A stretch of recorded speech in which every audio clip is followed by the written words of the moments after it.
नमस्कार, the angle में आपका स्वागत है। मैं हूं सदफ। आइए नजर डालते हैं इस वक्त की हेडलाइंस पर। कोलकाता में विपक्ष ने दिखाई एकता, रैली में गरजी ममता बनर्जी, कहा भाजपा के अब अच्छे दिन नहीं आएंगे। जेएनयू देशद्रोह मामले में कोर्ट ने पुलिस को लगाई फटकार, कहा बिना मंजूरी कैसे दर्ज की चार्जशीट।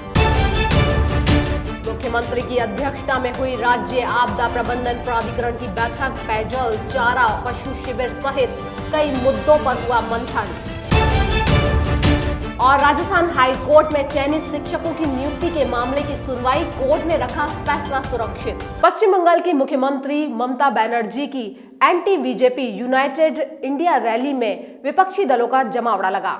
इस संयुक्त विपक्षी रैली में मंच पर 22 दलों के नेता मौजूद थे। ममता बनर्जी ने कोलकाता में विपक्षी राजनीतिक दलों की महारैली को संबोधित किया। इस रैली का उद्देश्य केंद्र की मोदी सरकार को हटाना और विपक्ष का शक्ति प्रदर्शन दिखाना है। साल की शुरुआत में विपक्षी एकता का ये पहला मौका है। इस रैली में पूर्व पीएम देवेगौड़ा, आंध्र प्रदेश के मुख्यमंत्री चंद्रबाबू नायडू, कर्नाटक मुख्यमंत्री एसडी कुमारस्वामी और अरविंद केजरीवाल सहित बड़ी संख्या में नेतागण मौजूद थे। रैली को संबोधित करते हुए ममता बनर्जी ने कहा कि हमारे गठबंधन में सभी नेता हैं। भाजपा चाहे जितना कहे, उसके अच्छे दिन अब आने वाले नहीं हैं। अच्छे दिन अब कभी नहीं आने वाले हैं। आप लोगों ने किसी की परवाह नहीं की, आपने मौका खो दिया। रैली में बोलते हुए दिल्ली के मुख्यमंत्री अरविंद केजरीवाल ने भाजपा अध्यक्ष अमित शाह और प्रधानमंत्री नरेंद्र मोदी की हिटलर से तुलना की है। केजरीवाल ने कहा कि अगर 2019 में भाजपा फिर से सत्ता में आती है तो प्रधानमंत्री नरेंद्र मोदी और अमित शाह एडोल्फ हिटलर के समान काम करेंगे। आंध्र प्रदेश की मुख्यमंत्री चंद्रबाबू नायडू ने कहा कि सरकार सीबीआई का दुरुपयोग कर रही है। रैली में बड़ी संख्या में वक्ताओं ने अपने विचार रखे। पश्चिम बंगाल की सीएम ममता बनर्जी का कोलकाता में विपक्ष के मेगा शो पर पीएम नरेंद्र मोदी ने सिलवासा में जमकर हमला बोला। मोदी ने कहा कि ये महागठबंधन की कोशिश मोदी के खिलाफ ही नहीं बल्कि देश की जनता के खिलाफ है। उन्होंने कहा कि इनकी दुनिया अपने परिवार, भाई भतीजे को आगे बढ़ाने पर केंद्रित है। इन लोगों की दुनिया मोदी से नफरत से शुरू होती है, मोदी को गालियां देकर खत्म हो जाती है। उन्होंने कहा कि मेरी दुनिया 125 करोड़ देशवासियों के संकल्प के साथ शुरू होती है और उन्हीं पर खत्म होती है। पीएम ने कहा कि जिस बंगाल में राजनीतिक दल को कार्यक्रम करने से रोक लगा दी जाती हो, लोकतंत्र का गला घोंट दिया जाता हो, जब वहां लोकतंत्र बचाने की बात होती है तो मुंह से निकलता है वाह क्या सीन है। पीएम ने सिलवासा में एक मेडिकल कॉलेज का शिलान्यास करने के बाद कहा कि हमारी नीयत देश के विकास की है। उन्होंने कहा हम देश के विकास के लिए काम करते हैं, परिवार के विकास की ना तो हमारी नीति है और न इरादा। पीएम ने विपक्ष पर निशाना साधते हुए कहा यही साफ नीयत और स्पष्ट नीति इनको जरा खटक रही है, इनको तकलीफ हो रही है, इन्हें दिक्कत है कि मोदी भ्रष्टाचार के खिलाफ इतनी कड़ी कार्रवाई क्यों कर रहा है। जेएनयू में देश विरोधी नारे लगाए जाने के मामले में कन्हैया कुमार समेत अन्य के खिलाफ बिना दिल्ली सरकार के मंजूरी लिए चार्जशीट दायर करने पर दिल्ली पुलिस को कोर्ट ने फटकार लगाई है। कोर्ट ने कहा कि जब तक दिल्ली सरकार चार्जशीट दायर करने की मंजूरी नहीं देती तब तक हम इस पर संज्ञान नहीं लेंगे। कोर्ट ने कहा कि चार्जशीट पर पहले सरकार से अनुमति लेनी होगी और इस पर पुलिस ने कहा कि वह 10 दिनों के भीतर मंजूरी ले लेगी। गौरतलब है कि जवाहरलाल नेहरू विश्वविद्यालय में 9 फरवरी 2016 में एक कार्यक्रम के दौरान कथित देश विरोधी नारे लगाए जाने के मामले में दिल्ली पुलिस ने पटियाला हाउस कोर्ट में चार्जशीट दाखिल कर दी है। दरअसल जेएनयू मामले में कन्हैया कुमार व अन्य के खिलाफ दायर चार्जशीट के लिए दिल्ली सरकार ने अब तक दिल्ली पुलिस को अनुमति नहीं दी है। कांग्रेस नेता पी चिदम्बरम ने राफेल डील को लेकर मोदी सरकार पर जमकर निशाना साधा है। एक प्रेस वार्ता में उन्होंने आरोप लगाया कि एयरफोर्स को अपनी जरूरतों के मद्देनजर 126 एयरक्राफ्ट चाहिए थे, लेकिन सरकार ने उनकी इस मांग को घटाकर 36 कर दिया। प्रधानमंत्री नरेंद्र मोदी, रक्षा मंत्री, वित्त मंत्री और कानून मंत्री ने कभी इस सवाल का जवाब नहीं दिया। सरकार ने 7 स्क्वाड्रन की जगह केवल 2 स्क्वाड्रन एयरक्राफ्ट खरीदने की योजना को मंजूरी क्यों दी? चिदम्बरम का कहना था कि राफेल की कीमतों को लेकर जब भी मोदी सरकार से सवाल पूछा जाता तो उनका जवाब ये होता कि भारत और फ्रांस के बीच जो करार हुआ है उसकी गोपनीयता की शर्तों के कारण कीमत नहीं बता सकते। दूसरी ओर राफेल डील में ये भी लिखा है कि गोपनीयता की शर्तें रक्षा से संबंधित बातों तक ही सीमित है। इसका साफ मतलब है कि राफेल की कीमत सार्वजनिक की जा सकती है। यूपीए सरकार ने 2007 में दसॉल्ट एविएशन के साथ बातचीत कर राफेल विमान की राशि 442 करोड़ रुपए तय की थी। साल 2011 में ये कीमत 817 करोड़ रुपए हो गई। एनडीए सरकार ने 2016 में दावा किया कि उसने राफेल की 2011 वाली कीमतों के अनुसार 9% की छूट ले ली है। उत्तर प्रदेश में खनन घोटाले पर शिकंजा कसने के बाद अब प्रवर्तन निदेशालय पूर्व मंत्री गायत्री प्रजापति पर शिकंजा कसने की तैयारी में है।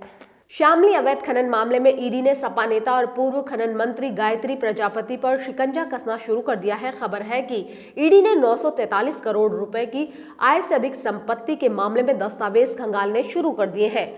आरोप है कि गायत्री प्रजापति ने पत्नी, बेटे, बेटी और रिश्तेदारों के नाम पर अकूत संपत्ति अर्ज की। ईडी ने शिकायतकर्ता से उन दस्तावेजों को भी तलब किया है जो उसने लोकायुक्त दफ्तर में 1725 पेज की शिकायत के रूप में दिए थे। जानकारी के मुताबिक खबर है कि ईडी उन कंपनियों की भी जांच कर सकती है जो गायत्री प्रजापति के करीबियों के नाम है। सूत्रों का कहना है कि ईडी शामली मामले में दर्ज सीबीआई की एफआईआर की कॉपी हासिल कर उसका परीक्षण कर रही है। ईडी इस एफआईआर को आधार बनाकर मनी लॉन्ड्रिंग का एक और केस दर्ज कर सकती है। इससे पूर्व मंत्री समेत कई बड़ों की परेशानियां बढ़ सकती है। कोलकाता में ममता बनर्जी के नेतृत्व में 22 विपक्षी दलों की महारैली पर बीजेपी ने पलटवार किया है। बीजेपी ने विपक्ष की इस एकजुटता को सिद्धांत विहीन लोगों का जमघट करार दिया है। इसके साथ ही महारैली में शिरकत करने को लेकर पार्टी सांसद शत्रुघ्न सिन्हा पर कार्रवाई के संकेत भी दिए। कोलकाता के ब्रिगेड परेड ग्राउंड में आयोजित महारैली में विपक्ष ने मोदी सरकार को घेरा। विपक्ष के इस पलटवार का बीजेपी ने दिल्ली में प्रेस कॉन्फ्रेंस कर जवाब दिया। मोर्चा संभाला बीजेपी सांसद राजीव प्रजापति रूडी ने शत्रुघ्न सिन्हा के रैली में शामिल होने के मामले में जल्द ही पार्टी की तरफ से उन पर कार्रवाई के संकेत दिए। रूडी ने कहा, शत्रुघ्न सिन्हा पर पार्टी अपना संज्ञान ले चुकी है। कुछ लोगों की महत्वाकांक्षा बहुत बढ़ गई है। मैं ऐसे लोगों के बारे में कुछ नहीं कह सकता। ये जरूर कहना चाहता हूं कि ये पार्टी और जनता के विश्वास के साथ धोखा देने का काम है। कश्मीर में अधिकतर हिस्सों में ताजा बर्फबारी से विमान सेवाएं प्रभावित हुई हैं। मौसम विज्ञान विभाग के आला अधिकारी ने बताया, ग्रीष्मकालीन राजधानी श्रीनगर सहित ऊंचे इलाकों और मैदानी इलाकों में ताजा बर्फबारी हुई है। उन्होंने बताया कि कश्मीर के मैदानी इलाकों में हल्की बर्फबारी और ऊंचाइयों पर स्थित इलाकों में मध्यम बर्फबारी हुई। बर्फबारी के कारण श्रीनगर हवाई अड्डे पर कुछ विमान सेवाएं रद्द करनी पड़ी तो कुछ विमानों ने विलंब से उड़ान भरी। भारतीय विमानपत्तन प्राधिकरण के एक अधिकारी ने कहा कि खराब मौसम के चलते कुछ उड़ानें रद्द करनी पड़ी, जबकि अधिकतर विमानों ने अपने तय समय से देरी से उड़ान भरी। प्रवर्तन निदेशालय ने विवादास्पद इस्लामिक उपदेशक जाकिर नाइक के धन संशोधन के आरोपों की जांच के सिलसिले में उसकी 16 करोड़ 40 मूल्य की संपत्ति कुर्क कर दी है। प्रवर्तन निदेशालय ने एक बयान में कहा है कि उसने धन शोधन निरोधक अधिनियम के तहत नाइक की मुंबई और पुणे स्थित संपत्तियों की कुर्की के लिए अस्थायी आदेश जारी किया था। केंद्रीय जांच एजेंसी ने बताया कि अचल संपत्तियों का अनुमानित मूल्य 16.40 करोड़ रुपए है। ईडी ने इस मामले में तीसरी कुर्की की है। एजेंसी नाइक के खिलाफ राष्ट्रीय जांच एजेंसी की प्राथमिकी का संज्ञान लेने के बाद जांच कर रही है। नाइक फिलहाल मलेशिया में है। ईडी ने इस मामले में अब तक कुल 50.49 करोड़ रुपए की संपत्ति कुर्क की है। पिछले एक हफ्ते से लगातार बढ़ रहे पेट्रोल और डीजल के दामों में बुधवार को आई मामूली राहत के बाद एक बार फिर से तेजी आई। देश में पेट्रोल और डीजल के दामों में बढ़ोतरी दर्ज हुई है। पेट्रोल 17 पैसे महंगा हुआ है, वहीं डीजल के दाम 19 पैसे बढ़े हैं। इसके बाद राजधानी दिल्ली में पेट्रोल के दाम 70 रुपए 72 पैसे लीटर हो गए, जबकि डीजल 65 रुपए 16 पैसे लीटर मिल रहा है। गौरतलब है कि नया साल लगते ही अब फिर से पेट्रोल व डीजल के दाम बढ़ने लगे हैं। वैश्विक स्तर पर तेल की कीमतों में गिरावट के बावजूद प्रमुख तेल कंपनियों ने अपना फायदा देखते हुए ईंधन की कीमतों में वृद्धि की है। ताजा कच्चे तेल की कीमतों में इजाफे का एक कारण कमजोर निवेश भी है। राज्य आपदा प्रबंधन प्राधिकरण की 20वीं बैठक सीएमओ में आयोजित की गई। सीएमओ में आयोजित इस बैठक की अध्यक्षता मुख्यमंत्री अशोक गहलोत ने की। आपदा प्रबंधन की बैठक में आपदा प्रबंधन मंत्री भंवरलाल मेघवाल, यूडीएच मंत्री शांति धारीवाल और जलदाय मंत्री बीडी कल्ला भी मौजूद रहे। राज्य आपदा प्रबंधन प्राधिकरण की बैठक में पेयजल, चारा, पशु शिविर सहित कई मुद्दों पर मंथन हुआ। बैठक में मुख्य सचिव डीबी गुप्ता, एसीएस पीके गोयल सहित कई अधिकारी मौजूद थे। राजस्थान हाईकोर्ट ने 26,000 चयनित शिक्षकों की नियुक्ति के मामले पर सभी पक्षों की बहस सुनने के बाद मामला सुरक्षित रख लिया है। जस्टिस मोहम्मद रफीक और जस्टिस गोवर्धन बारधार की खंडपीठ ने 4 दिन तक चली मैराथन सुनवाई के बाद ये आदेश दिए हैं। फैसला सुरक्षित रखने के साथ ही खंडपीठ ने सभी पक्षों को किसी भी बिंदु पर लिखित बहस पेश करने के लिए 23 जनवरी तक का समय दिया है। 2018 में 11 फरवरी को 54,000 शिक्षकों की भर्ती के लिए रीट परीक्षा आयोजित की गई। भर्ती परीक्षा के साथ ही ये मामला भी अदालत में पहुंच गया। पिछले साल 19 सितंबर को रीट लेवल द्वितीय स्तर के करीब 28,000 शिक्षकों की नियुक्ति का रास्ता साफ हो गया। उसके बाद रीट लेवल प्रथम स्तर के 26,000 शिक्षकों का मामला हाईकोर्ट में पहुंच गया। महेंद्र कुमार जाटौलिया सहित कई अभ्यर्थियों ने हाईकोर्ट में याचिका दायर कर चुनौती दी। हाईकोर्ट ने इन याचिकाओं पर 4 दिन की मैराथन सुनवाई करते हुए फैसला सुरक्षित रख लिया है।